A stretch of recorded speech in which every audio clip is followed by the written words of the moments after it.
नमस्कार दोस्तों, जय श्री कृष्ण। इस वीडियो के माध्यम से हम जानने वाले हैं मनुष्य के 13 दोष कौन से है, और ये हम जानने वाले हैं महाभारत के शांति पर्व के अंतर्गत आने वाले 163वें अध्याय के माध्यम से।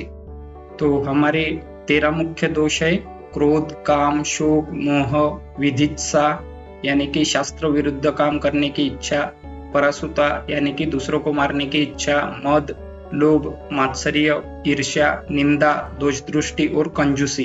ये हमारे 13 महत्वपूर्ण दोष है, और इस वीडियो के माध्यम से हम जानने वाले हैं इनकी उत्पत्ति किससे होती है, ये किस तरह स्थिर रहते हैं और कैसे इनका विनाश होता है।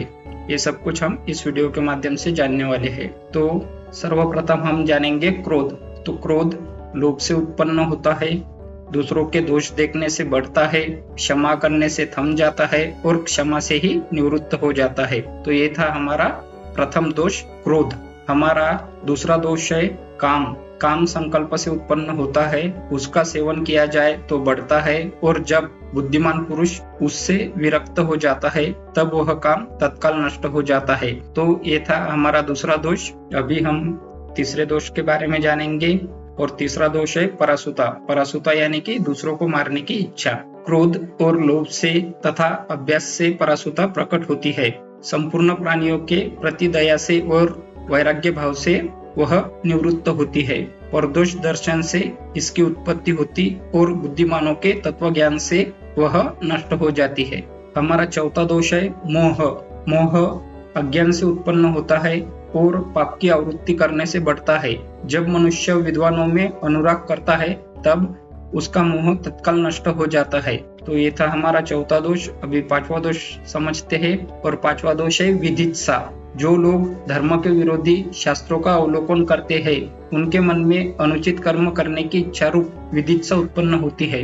यह तत्व ज्ञान से निवृत्त होती है। हमारा अगला दोष है शोक। जिस पर प्रेम हो उस प्राणी के वियोग से शोक प्रकट होता है, परंतु जब मनुष्य यह समझ ले कि शोक व्यर्थ है, उससे कोई लाभ नहीं है, तो तुरंत ही उस शोक की शांति हो जाती है। हमारा अगला दोष है मात्सर्य। सत्य का त्याग और दुष्टों का साथ करने से मात्सर्य दोष की उत्पत्ति होती है। श्रेष्ठ पुरुषों की सेवा और संगति करने से उसका नाश हो जाता है। तो ये था मात्सर्य दोष। अभी मद के बारे में जानेंगे।